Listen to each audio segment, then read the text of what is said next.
हम लोग चर्चा करते हैं पी ब्लॉक के एक नए वर्ग के रूप में। नया वर्ग यानी कि हैलोजन ग्रुप। देखिए हैलोजन ग्रुप में हम chlorine, bromine, iodine, bromine, iodine और स्टेटरीन, इन 5 तत्वों का हम अध्ययन करेंगे। यह सभी हैलोजन परिवार के तत्व कहलाते हैं। अब इनकी जो पॉसिबिलिटी है यह कैसे पी ब्लॉक में रखे गए हैं, तो इसके लिए हम इलेक्ट्रॉनिक कॉन्फ़िगरेशन को देखते हैं।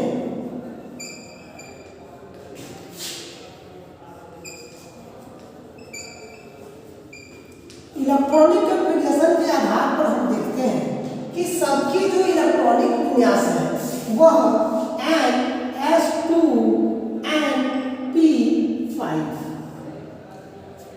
यानी कि इन सभी तत्वों के जो आउटर मोस्ट ऑर्बिटल है, बाह्यतम कोश है, उस बाह्यतम कोश में NS2 P5 इलेक्ट्रॉन रहते हैं।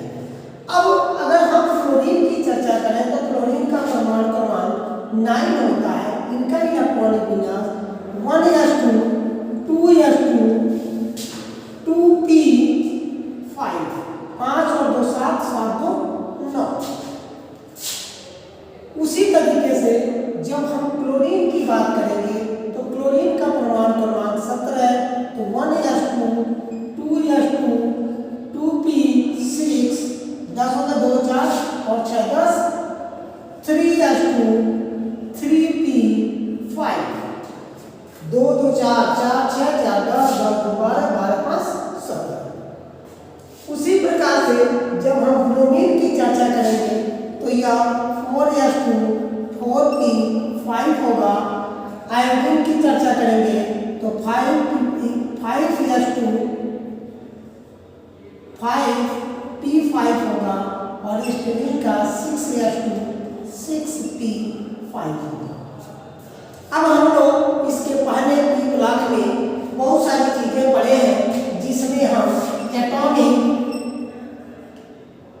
रेडियाई यानी परमाणु त्रिज्या, एटॉमिक साइज, परमाणु आकार और जेफ नाभिकीय आवेश। जब हम वर्ग में ऊपर से नीचे की तरफ बढ़ते हैं उस अवस्था में परमाणु का आकार परमाणु की त्रिज्या बढ़ती है। कैसे बढ़ती है? परमाणु की त्रिज्या बढ़ेगी तो परमाणु का आकार भी बढ़ेगा, और जब परमाणु की त्रिज्या बढ़ेगी, परमाणु का आकार बढ़ेगा, उस अवस्था में जो जेफ का मान होगा वह क्या होगा? कम होगा।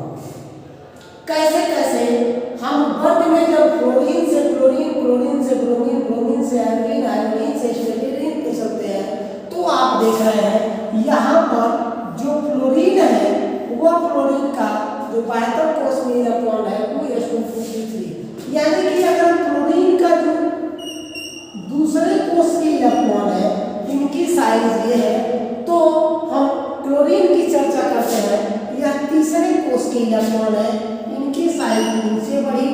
यह ब्रोमीन है, ब्रोमीन की चौथे कोश के इलेक्ट्रॉन है, इनकी साइज इनसे बड़ी।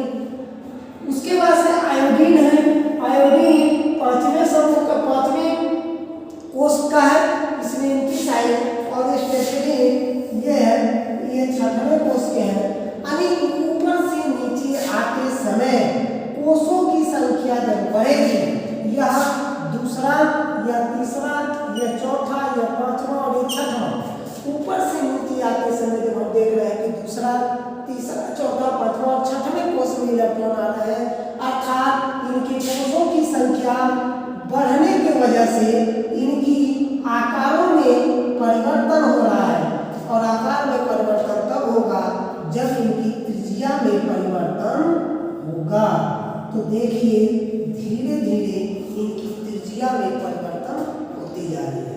तो जब त्रिज्या बढ़ेगी तो साइज, जब त्रिज्या बढ़ेगी तो साइज भी बढ़ेगा, साइज बढ़ेगा जो अंतिम इलेक्ट्रॉन है, बाहर कोश में जो इलेक्ट्रॉन है उस पे जो नाभिक के अंदर का लगने वाला आवेश बल, जो आकर्षण बल है, वह इस इलेक्ट्रॉन को, यहाँ से इलेक्ट्रॉन था तो यह आसानी से खींचता था, यहाँ से दूरी बढ़ी, थोड़ा कम पावर इस इलेक्ट्रॉन पे कम लगा, फिर यहाँ पे आकर्षण बल थोड़ा कमजोर हुआ, फिर यहाँ पे और यहाँ पर आते आते आकर्षण बल बहुत कमजोर होता है, अर्थात प्रभावी नाभिकीय आवेश का मान कम होता है। तो वर्ग में ऊपर से नीचे आते समय परमाणु की त्रिज्या बढ़ती है, परमाणु का आकार बढ़ता है, लेकिन परमाणु का जो नाभिकीय आवेश है वह घटती है। इतनी चीजें क्लियर है।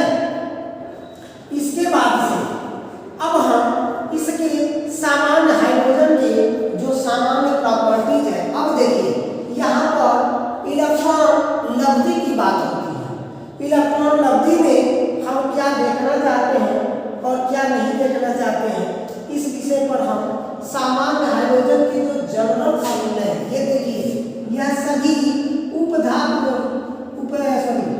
सभी ये क्या है, अधातु है, लेकिन यह क्या है, रेडियो एक्टिव है।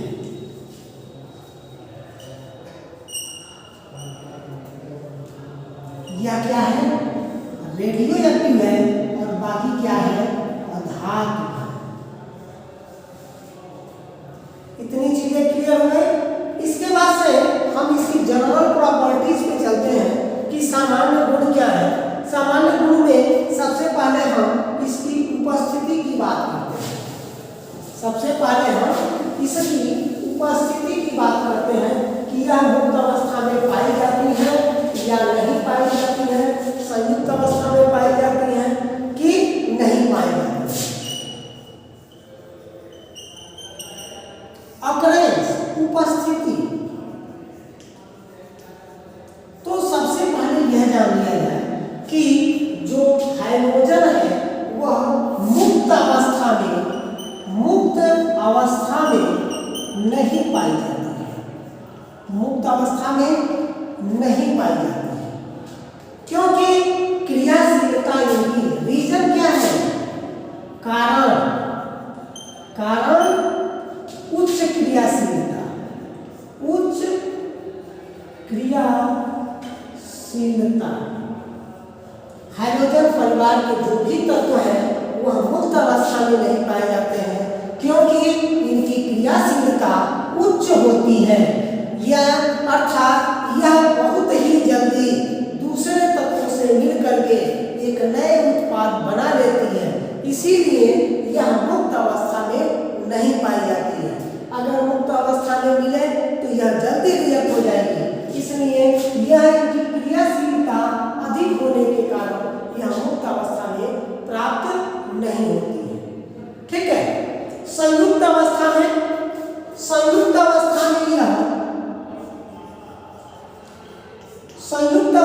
यह समुद्री जल में मिलती है। भूपटल पर समुद्री जल में यह प्राप्त होते हैं, अर्थात दो उपस्थिति का रीजन, दो उपस्थिति है, एक मुक्त है एक संयुक्त है। मुक्त अवस्था में यह नहीं पाई जाती क्योंकि इनकी क्रियाशीलता अधिक होती है, संयुक्त अवस्था में यह समुद्री जल में पाई जाती है। इतनी बातें क्लियर हो गई। इसके बाद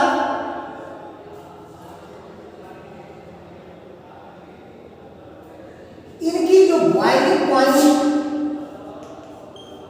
और मेल्टिंग पॉइंट होती है।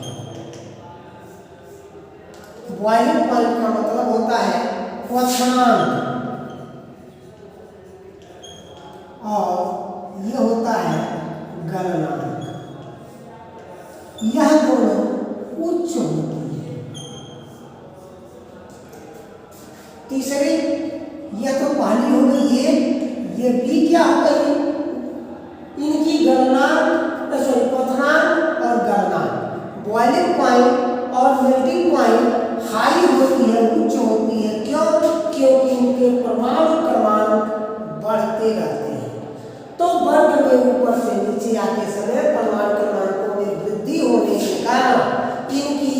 जो क्वथनांक है और गलनांक है यह क्या होती है, उच्च होती है। ठीक, लेकिन जो वाष्पशीलता होती है इनकी वाष्पशीलता वह कम होती है। क्वथनांक और गलनांक उच्च होने के साथ साथ परमाणु क्रमांक के बढ़ने के कारण क्वथनांक और गलनांक उच्च होते हैं। उच्च होने के कारण इनकी वाष्पशीलता क्या होती है, कम होती है। क्लियर? जिसमें F जो फ्लोरीन है, फ्लोरीन और क्लोरीन यह दोनों हरे पीले रंग की गैस है। यह दोनों हरे पीले रंग की गैस है। ब्रोमीन और लाल भूरे रंग की है। यह लाल भूरे रंग की गैस होती है। आयोडीन हमारा बैगनी रंग का क्रिस्टल, यह बैगनी रंग का क्रिस्टल ठोस होता है और यह एक ही है, यह रेडियो एक्टिव पदार्थ है। फ्लोरीन और क्लोरीन हरे पीले रंग की गैस है। ब्रोमीन लाल भूरे रंग की और आयोडीन बैगनी रंग की क्रिस्टल ठोस होती है और एटीएस्टेटिन यह रेडियो एक्टिव पदार्थ है। आप जानते हैं कि रेडियो एक्टिव पदार्थ जिसमें से अल्फा बीटा गामा किरणें स्वतः उत्सर्जित होती रहती हैं, जिसमें अल्फा किरण की भेदन क्षमता सबसे कम, उससे ज़्यादा बीटा किरण की, उससे ज़्यादा गामा किरण की। क्लियर? इसके बाद हम चलते हैं परमाणु त्रिज्या आपने देखी लिया, परमाणु आकार आपने देखा, परमाणु का प्रभावी नाभिकीय आवेश देखा। इतनी चीजें होने के बाद अब हम चलते हैं आयनिक त्रिज्या। आयनिक त्रिज्या क्या होती है? वर्ग में ऊपर से नीचे जाने पर आयनिक त्रिज्या क्या होती है? बढ़ती है। वर्ग में जब ऊपर से नीचे आते हैं तो हमारी आयनिक त्रिज्या क्या होती है? बढ़ती है। यानी कि आयोडीन की अगर आयनिक त्रिज्या हम देखें तो आयोडीन के माइनस इसकी आयनिक त्रिज्या बढ़ करके आई होती है, आई से बढ़ करके आई प्लस होती है। क्यों होती है? क्योंकि यह क्रिस्टलीय ठोस है। अगर क्रिस्टलीय ठोस होती है इसी के कारण से इनकी आयनिक त्रिज्या ऊपर से नीचे यानी माइनस से प्लस की ओर बढ़ती जाती है। क्लियर? अब हम आयनन ऊर्जा की बात करें। जब वर्ग ऊर्जा आयोनाइजेशन एनर्जी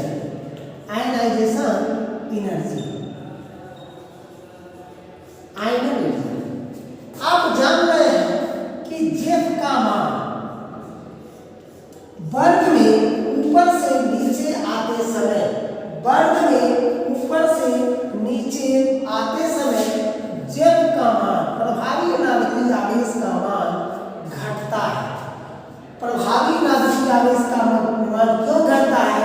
क्योंकि कोषों की संख्या बढ़ती है। कोषों की संख्या बढ़ने से परमाणु की त्रिज्या बढ़ती है। परमाणु की त्रिज्या बढ़ने पर जो परमाणु का नाभिक है उस नाभिक का जो आवेश बल आकर्षण का जो गुण है, जो वन डर वाल्स फोर्स है या इंटरमॉलिक्यूलर फोर्स जो है, उस इलेक्ट्रॉन को अपनी तरफ न्यूक्लियर फोर्स अपनी तरफ अट्रैक्ट नहीं कर पाता।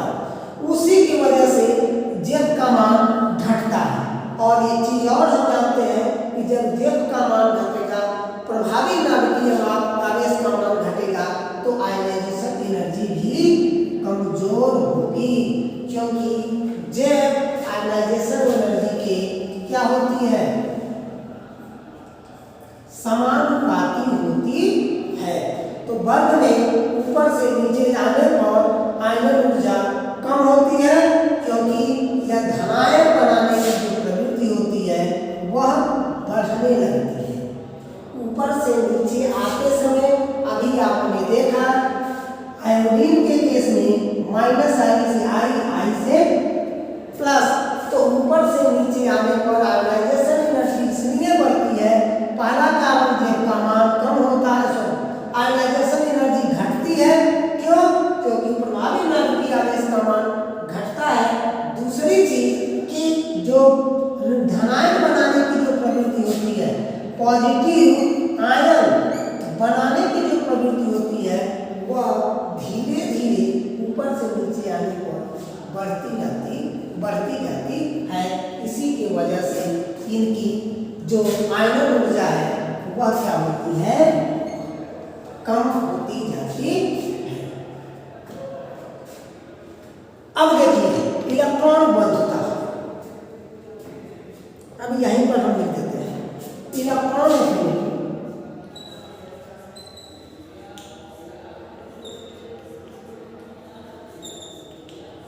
इलेक्ट्रॉन बंधुता फ्लोरीन से क्लोरीन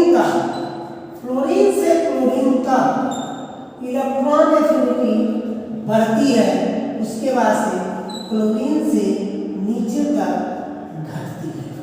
इसी के आधार पर हम इसका जो सीक्वेंस है क्लोरीन का मैक्सिमम, फ्लोरीन का उससे कम, उसके बाद ब्रोमीन प्लस, उसके बाद आयोडीन लेते हैं। यानी कि जो इलेक्ट्रॉन लगती है वह क्या है, इसके वजह से क्लोरीन की जो इलेक्ट्रॉन एफिनिटी है वो अधिक होती है in compare to fluorine. Reason क्या है? रीजन में मैं एक लाइन में बताना चाहूँगा कि देखिए फ्लोरीन केवल सिंगल ऋण आवेश है। क्यों? क्योंकि इसका इलेक्ट्रॉनिक विन्यास होता है 1s2 2s2 2p5। यह दूसरे कोष में होने के कारण, दूसरे कोष में कोषों की संख्या 2 होने के कारण इसमें d ऑर्बिटल नहीं होते हैं। जब d ऑर्बिटल नहीं होते हैं तो इनका जो अयुग्मित इलेक्ट्रॉनों की संख्या जो दर्शाया जाता है 1 2 1 1 सभी, इनके अयुग्मित इलेक्ट्रॉनों की संख्या सिर्फ और सिर्फ 1 रहती है। इसकी वजह से वह सिर्फ इनकी ऑक्सीकरण जो संख्या होगी जो -1 होगी। लेकिन अगर हम क्लोरीन की देखें तो इनकी जो अयुग्मित इलेक्ट्रॉनों की संख्या है वह 3 को तीसरे कोष में जाते हैं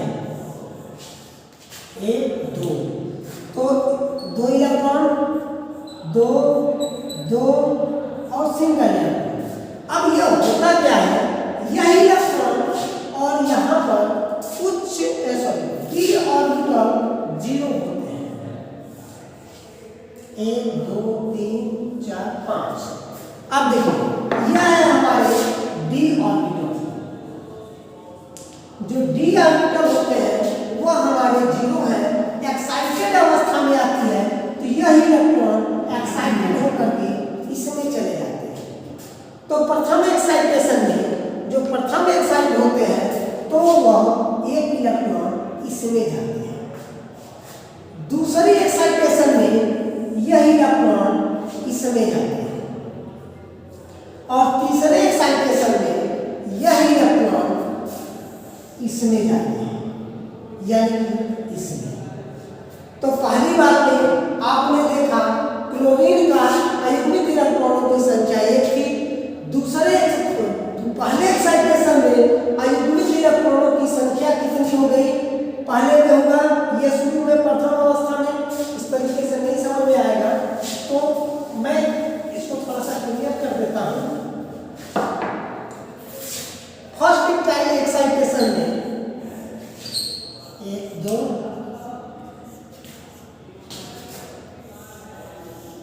1 2 3 4 1 2 3 4 5। पहला केस में इसमें अयुग्मित इलेक्ट्रॉनों की संख्या क्या है हमारी? 1 है। जब एक्साइटेड अवस्था में होती है तो यह इलेक्ट्रॉन एक्साइटेड होकर के d ऑर्बिटल में जाता है और एक इलेक्ट्रॉन देता है।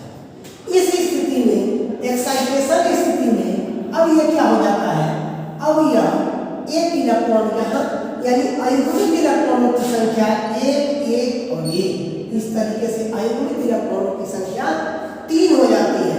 फिर दूसरे एक्साइटेशन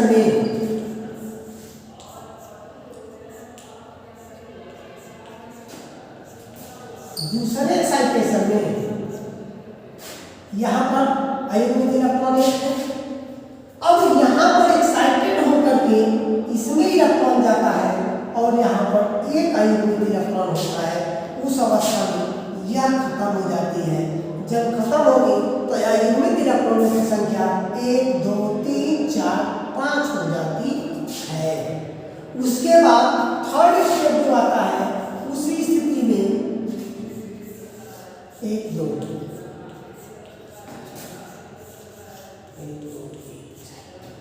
उस स्थिति में अयुग्मित इलेक्ट्रॉन यह क्या होता है, इसमें का जो इलेक्ट्रॉन है वह एक्साइटेड होकर के तीसरे में चला जाता है और यहाँ पर एक अयुग्मित इलेक्ट्रॉन और बढ़ जाते हैं। तो इस स्थिति में अयुग्मित इलेक्ट्रॉनों की संख्या 1 2 3 4 5 6 7 हो जाती है। अर्थात क्लोरीन Cl -1 से लेकर के +7 तक हो जाती है। इसी कारण से इसकी जो इलेक्ट्रॉन लगती है वह क्लोरीन से ज्यादा होती है। इसी की वजह से इनको हम Cl या ब्रोमीन और I के ऑर्डर में लिखते हैं। ठीक है, इतनी बातें आपको पता चल गई कि इलेक्ट्रॉन लब्धि क्या है। इसके बाद से हम इसकी ऑक्सीकरण अवस्था, इसका ऑक्सीकरण अवस्था हम देख लेते हैं कि इसकी ऑक्सीकरण अवस्था क्या होती है।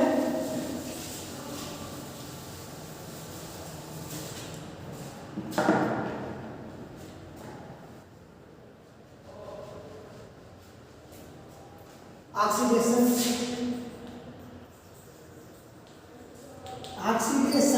स्टेट, ऑक्सीकरण अवस्था, ऑक्सीकरण अवस्था, ऑक्सीकरण अवस्था। देखिए, इस हाइड्रोजन परिवार के सभी सदस्यों के बाह्यतम कोश में अधिकतम इलेक्ट्रॉनों की संख्या 7 होती है। अधिकतम इलेक्ट्रॉनों की संख्या जो होती है 7 होती है। इसकी वजह से यह दो प्रकार के बंध बनाते हैं। एक होता है आयनिक बंध और दूसरा होता है सहसंयोजी बंध। जब ये धातु से अभिक्रिया करते हैं, धातु के साथ मिलते हैं, तो एक इलेक्ट्रॉन को लेकर के ग्रहण करके आयनिक बंध बनाते हैं। लेकिन अधातुओं से अभिक्रिया करते हैं, अधातुओं से संयोग करते हैं, तो एक इलेक्ट्रॉन का साझा करके यह सहसंयोजी बंध बनाते हैं। यह ऑक्सीकरण अवस्था की यह मेन चीज है कि जब इलेक्ट्रॉन को ग्रहण करेगा तो उस अवस्था में आयनिक बंध बनाएगा। जब इलेक्ट्रॉनों का साझा करेगा तो उस अवस्था में सहसंयोजी बंध बनाएगा।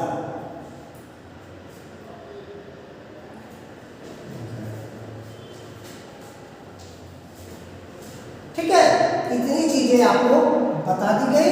आयनिक बंध, सहसंयोजी